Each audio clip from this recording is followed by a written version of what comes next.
So this morning, I'm going to be talking about barriers that prevent our consciousness from expanding. If you've been following along the last few weeks with the Sunday Talks, where I've been talking about consciousness, you know how important this talk is. We know how important consciousness is.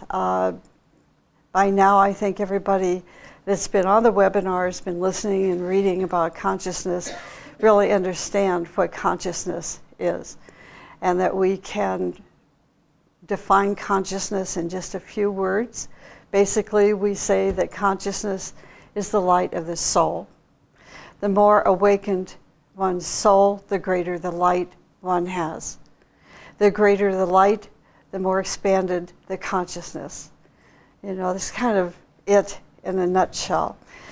So then the question that we want to ask is, what keeps that light from expanding? What keeps, our consciousness from expanding? What in one's nature evokes greater light, and what in one's nature creates the barriers to this expansion of consciousness? So that's what I'm going to be talking about this morning, is the barriers, but also to think about this. We're going to have to work to eliminate the barriers. And I was just engaged in a discussion earlier this morning with a person where we were talking about, do people really want to change themselves? Do they really want to change their consciousness?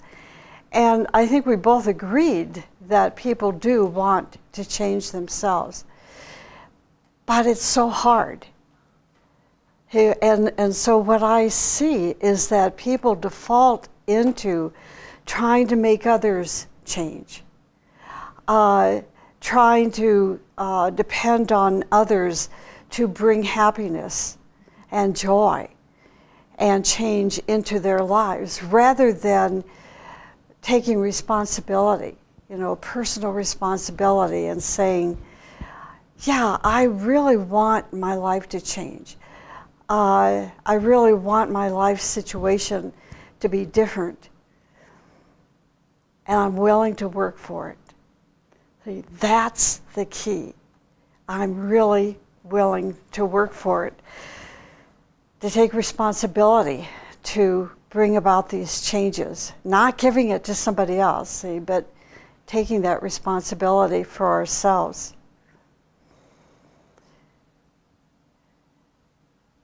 What's been interesting to me is that sometimes when I'm, let's say, traveling on the inner planes,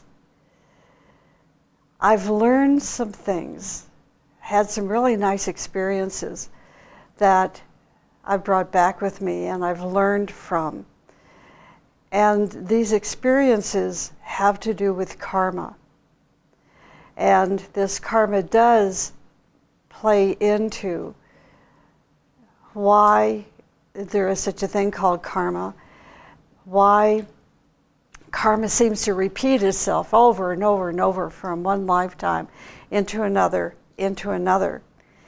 And what I have learned about karma is that karma, from these inner plane experiences, is that karma is not a punishment for our iniquities, but by them. We're not being punished. Karma is not here to punish us. We just keep traveling this, what is it, that little exercise wheel, the, little rodents and, gophers and everything, we buy them from the pet store and throw them on this little exercise wheel and they keep going round and round and round. Well, this is what karma is. And it increases itself, and as karma increases itself, it's because we are nurturing all of these iniquities, all of these problems, all of these ridiculous decisions that we make for ourselves, over and over and over again. And so, our karmic, what do we want to call it? Our karmic package seems to get bigger and bigger and bigger.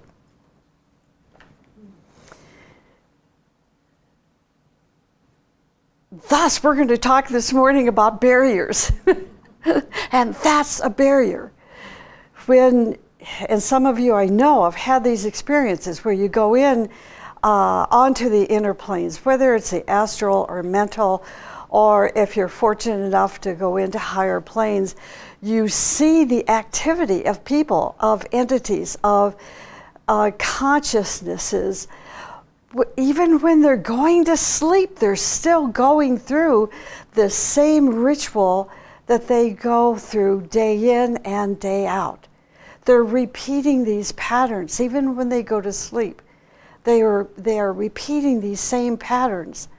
So until we find what the barriers are to freedom of consciousness, freedom that will allow our consciousness to expand, even when we pass, even when we make our transition from this life to the next life and in between, we're going to be experiencing and repeating these same patterns until we recognize what these barriers are and begin to eliminate them. Now, Helena Blavatsky says, or wrote, that there is something corrective in our own consciousness. This is very important to remember and to think about, that there is something corrective in our own consciousness, and that as a result, we instinctively want a second chance to do it right. Depending on our barriers, though, it is likely that we are going to do it again. And again, only worse, because the habits are there. But if we are in the process of awakening, then just the opposite is going to happen. We're going to catch ourselves and we're going to say, no, I'm not going to do this again. And again and again, I'm going to stop myself right now. Now here's an example. There's a book written by P.D. Ouspensky. And this was about the life of Tolkien. And in this book it says, one day in the life of Tolkien, where he writes about a person that is very poor and how it affected his relationship with a rich girl. This is Ouspensky writing about Tolkien that wrote about. Okay, forget that. Okay. And this is what this young lad said, this poor person, this poor boy said in response to the rich girl. The rich girl said, if you love me, you will visit me when we go to the Black Sea. You see, her family was taking a vacation, and she wanted her boyfriend to come visit them while they were on their vacation. So she says, if you love me, you will visit me when we visit the Black Sea. But he was unable to say, I don't have the money to visit you. He couldn't bring himself to speak the truth and to say, I do love you, but I can't visit you because I have no money. He just couldn't say it. He got choked up. It's not that we are predestined to have certain experiences. It is our consciousness. It is our consciousness. We have to change ourselves before our future can change. It takes a huge effort to change oneself. And if you're on the path, which I think most of us are, and we know that being in the path requires certain disciplines that allow what? That allow sublimation. that allow transformation. We know how challenging it is to change ourselves in such a way that we begin to live our life purpose. Some people say, but how do I know what that life purpose is? You're not going to know it until your soul awakens. You don't need to know it until your soul awakens. And that light leads your consciousness on a very directed path, where you have a very strong sense of direction. And in trying to walk that path, in trying to keep to that strong sense of direction, you're going to stumble and fall and stumble and fall and stumble and fall. The difference is between a sleeping consciousness and an awakened consciousness is that you pick yourself back up. You pick yourself back up and say, wait a minute, there's my goal, and that's my future. I can't stay fallen. So if I'm going to pick myself up, what am I going to do? I'm going to eliminate the barrier that is keeping me from reaching that goal, keeping me from changing, so that future is the future that is part of the plan of my soul. So everything for us, everything for those that are on a spiritual path, whether they are conscious of it or not, is to perfect ourselves. And this is what Blavatsky was trying to tell us, that there is something corrective in our own consciousness that instinctively wants us to have a second chance to do it right. How many lifetimes will we live before we wake up and finally begin to break down the barriers that keep our consciousness from expanding, that keep us from living the true purpose of our life? I think it was about a year ago, someone told me about a program on TV that displayed experiences of children that recalled their past life. And I consider it to be very authentic, because the lives that these children were remembering were not spectacular lives. They weren't Cleopatras and, all these remarkable people that we've read about in history. They were just common, ordinary folk. What struck me then was another example of how, even though they were little children, they were still repeating the same habits that they had in that previous lifetime. It didn't bring an enlightenment to them.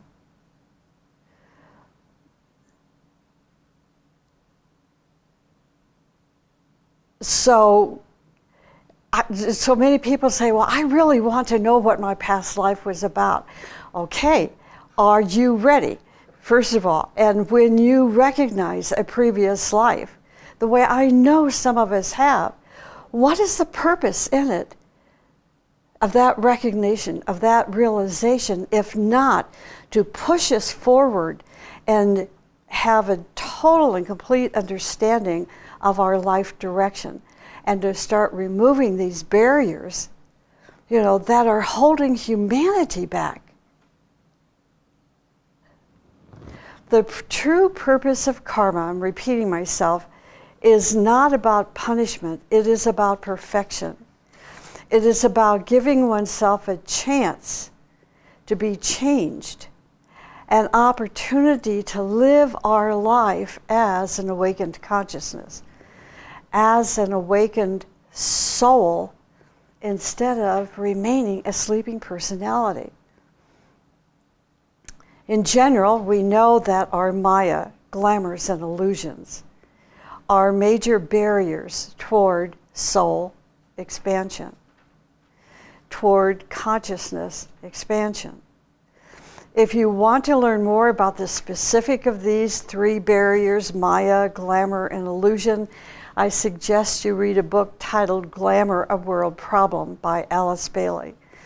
Or if you are interested, you can send me an email and I can send you a lot of information, lists of glamours, and so forth. Or the recording committee here will put up my email address for those on the webinar so that you can send me your email. And then I'll get back to you and send you information about Maya, glamours, and illusions if you're interested. Now, beyond Maya, glamour, and illusion, or perhaps within that whole framework, we also have some other barriers, such as blind urges and drives. This is a huge one, blind urges and drives. They do not let our consciousness expand. What does this mean? Suddenly you want to drink. You know you're not supposed to drink, but suddenly you want to drink, and that drive, that impulse is so strong, one drink doesn't make any difference. But if you're not in control, then one drink does make a difference. See? Some people say, well, I'm not an alcoholic, so one drink is fine. If you're not in control, excuse me, if you let that impulse control you, this is a barrier to allowing your consciousness to expand. Or suddenly you want to verbally attack someone because he's not or she is not in agreement with your opinions. That impulse to attack someone else is a blind urge. See, it's an instinct, something that's inside you that builds and builds and builds and then creates karma. And we just increase it. Another is habits. Habits are barriers that prevent our consciousness from expanding because habits are crystallizations on certain planes. What does that mean? Like I said, when I go into the inner planes, and I don't do this all the time, but when I have that opportunity, this is what I'm met with. Crystallized habits where we go to sleep and we're doing the same darn thing while we are asleep that we are doing when we are awake day to day to day. Same darn thing. And this is interesting. When one's consciousness is petrified, we develop habits. We could talk good 15, 20 minutes on that. When our consciousness is petrified, that's when we develop habits. What does this mean? I can tell you pretty much in a nutshell. It means that we're lacking in creativity, we are lacking in inspiration, we are lacking in aspiration. So we default into mechanical behavior. We default into instinctive behavior. So that mechanical instinctive behavior becomes for us survival instinct. See, a survival instinct. In other words, the light of our soul cannot reach through our darkness to inspire us, to help us be creative, and so forth. I could really get into this, but I won't. We'll have to think, through this ourselves, to ask ourselves, okay, do I have habits that are creating a barrier, from me living my life purpose? A barrier that is preventing my consciousness from expanding. And that, in order to find these answers, we have to work on ourselves. And the third one is a whole bunch of issues, like hatred and anger and fear and jealousy and malice and revenge and slander. These are barriers to expansion of consciousness. This means that it's like, how can I say it? It's like looking at, over here, you look at this beautiful diamond. If you've ever seen a beautiful diamond, it reminded me of what Richard was reading this morning about beauty. We can take anything that is absolutely magnificently gorgeous and beautiful. But if we have all of these barriers, we're not going to see the beauty. Look at the great ones that have been crucified because we are blind to their beauty. And we know who they are. Most recently, Martin Luther King. You know, what a magnificent, beautiful human being he was. But he was killed by a person whose consciousness whose soul was so buried in the darkness of, let's say, the darkness of involution, that beauty of that man blinded him. He couldn't see it.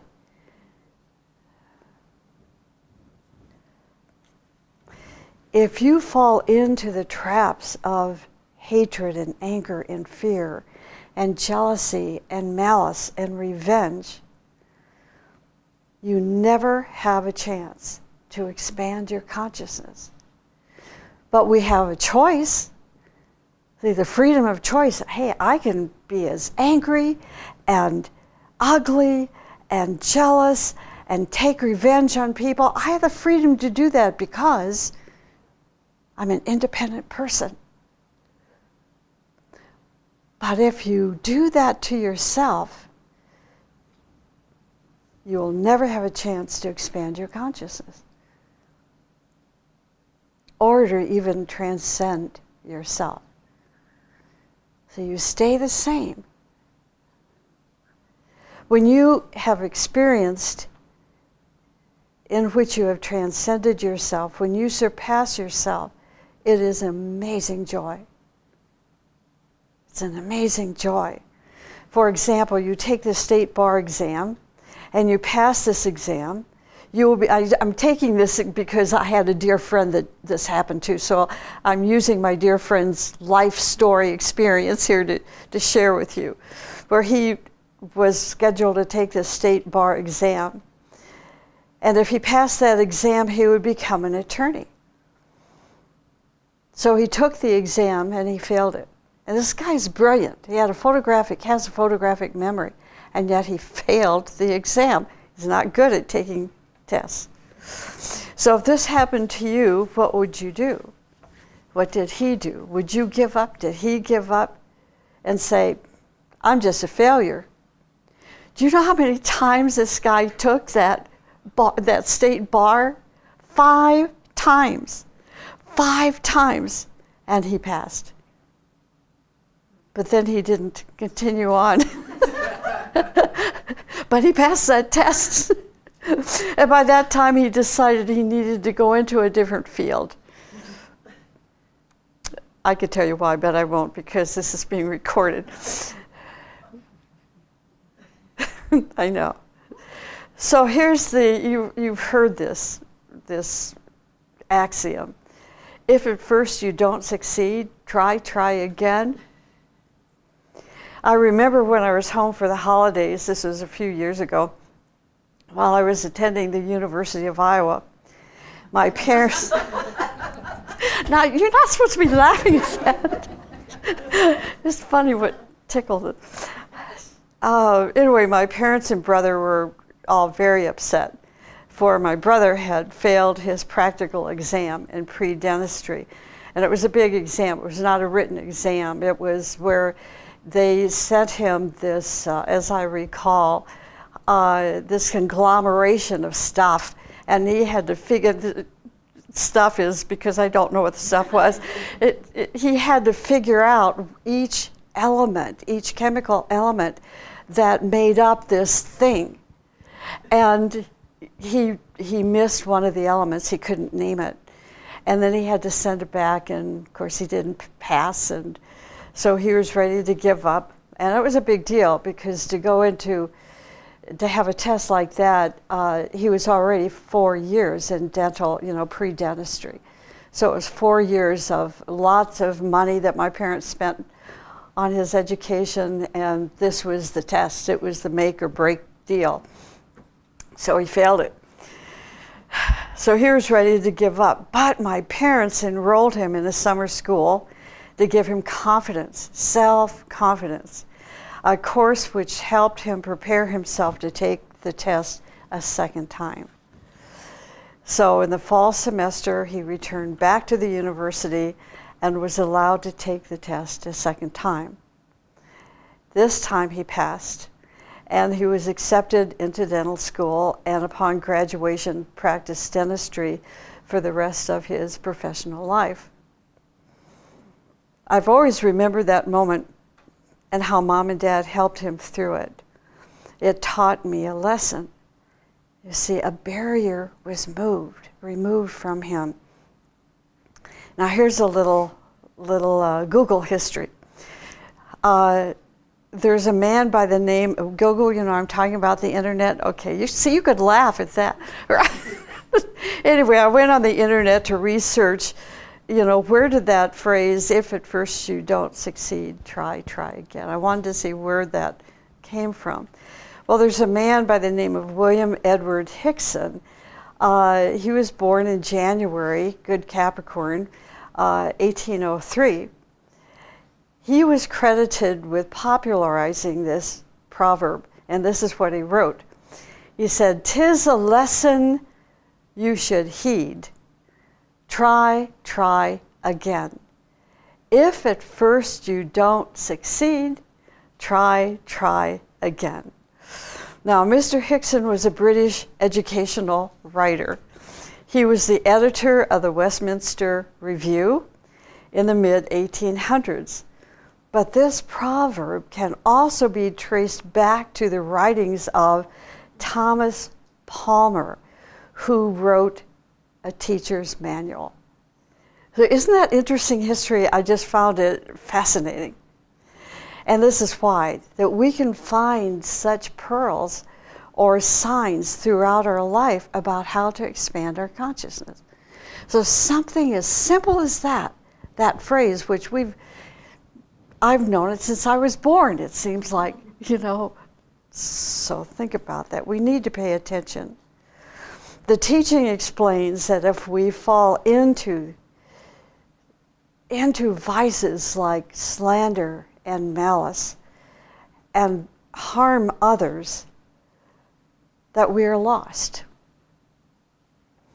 Our consciousness shrinks, and as our consciousness shrinks, we become the loser of our successes, the loser of our life, the loser of happiness.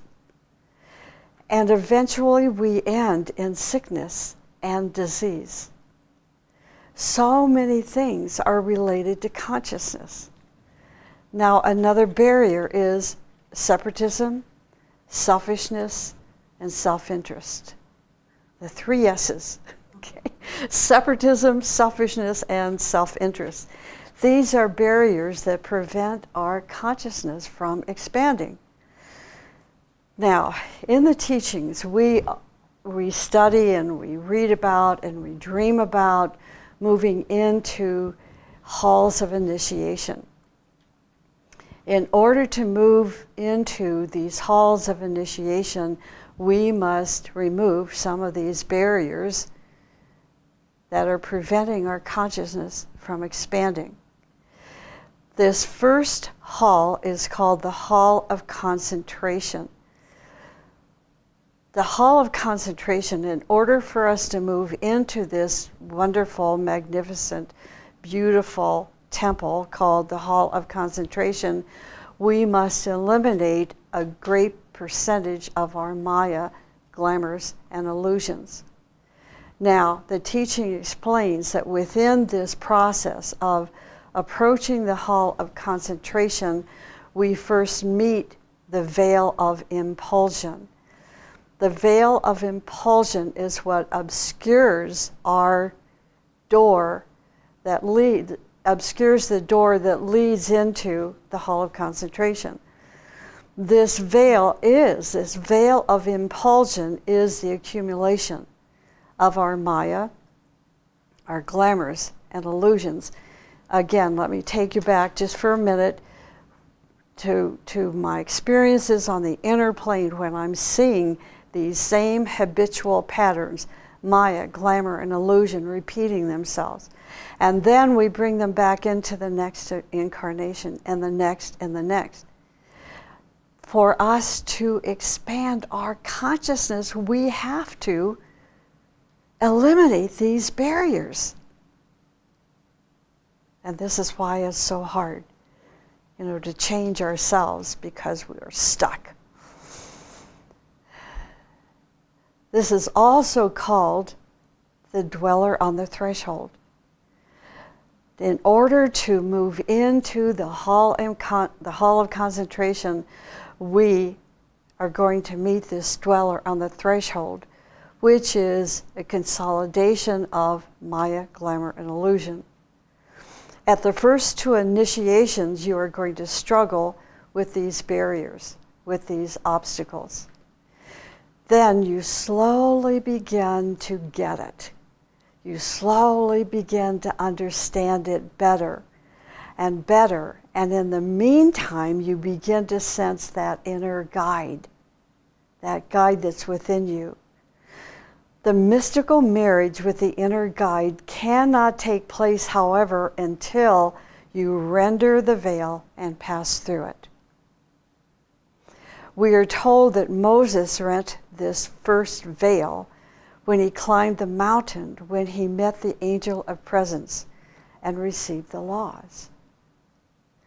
Next we have the veil of distortion, which prevents the entrance into the next hall, which is the hall of choice.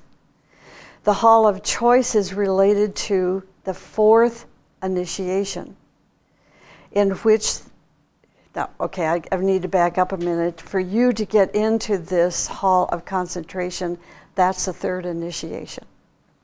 Okay, so the fourth initiation, once you pass it, allows you to go into the hall of choice, in which you will learn to stand on your own freedom between earth and heaven. Renounce all that you have. Renounce all that you have been. Boy, this is a toughie, to renounce all that you have been and withdraw from the form life. So this veil, which is called the veil of distortion, which prevents us from getting into, and I'm really simplifying this whole process, by the way, that prevents you from entering the hall of choice. It presents us a distorted picture of reality. It distorts reality to such a sense that, in such a way that we can stand at that door, that doorway, and be so covered with this veil of distortion that we think this is reality.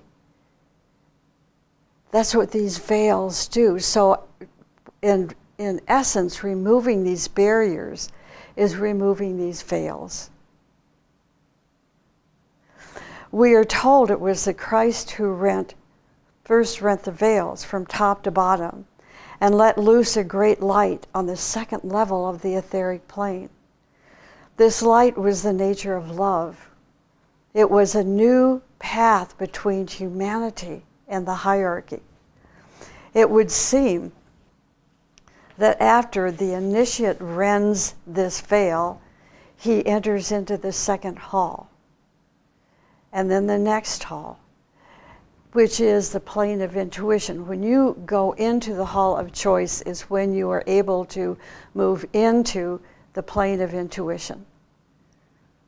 The plane of intuition, the plane of Buddhi, or the plane of enlightenment. The second veil is referred to in the New Testament as the veil of the temple. It is rent at the time of the fourth initiation, and it is a symbol for a previous vesture which hides the monad. Hides the monad, the father, and is called the lotus, the chalice, or the temple of Solomon. When direct communication between your personality and the monad is achieved, the fire of the monad rends and burns the veil, and the dweller in the temple is released, and the unfolding human soul meets himself on the Buddhic plane. This is our future. Humanity is receiving help to move forward more easily along the lighted way, to pass through the halls of Maya, aided by the light pouring through the rents made in the separating veils by perfected divine beings. Those beings that we keep trying to kill off and assassinate and so on and so forth because of our own darkness.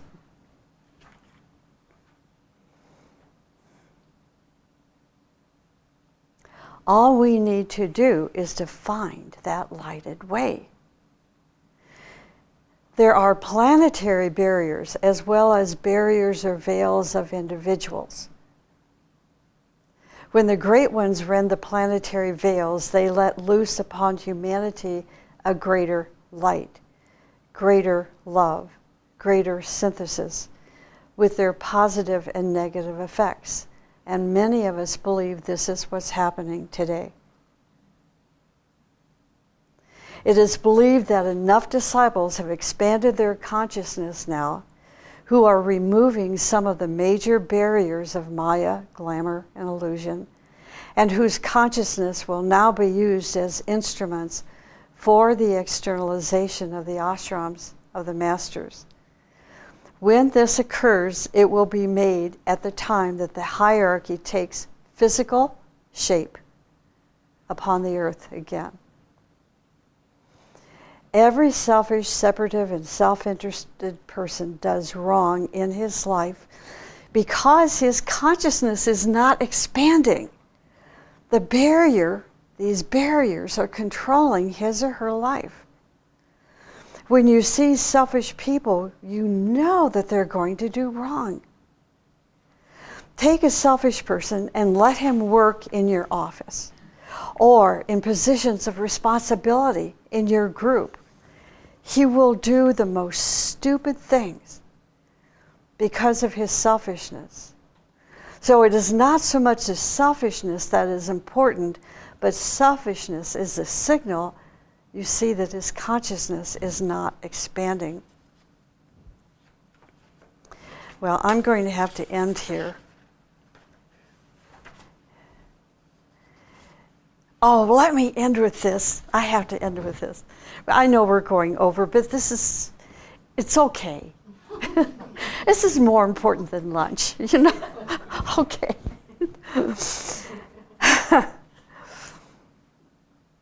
The more you suppress a person, the less chance that person has to expand his consciousness. Suppression is a huge barrier. For example, perhaps you are a parent and you seriously criticize your child, telling him or her that she will never become successful. Look at Elizabeth Warren. Elizabeth Warren is a senator from Massachusetts. She was born to parents who were not political. They were not wealthy.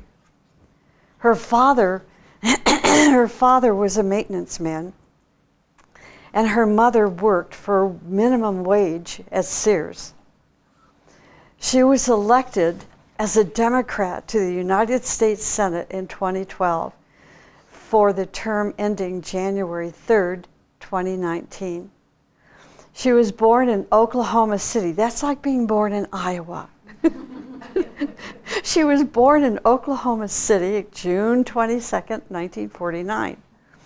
Who would she be today if her parents had told her she would never be successful?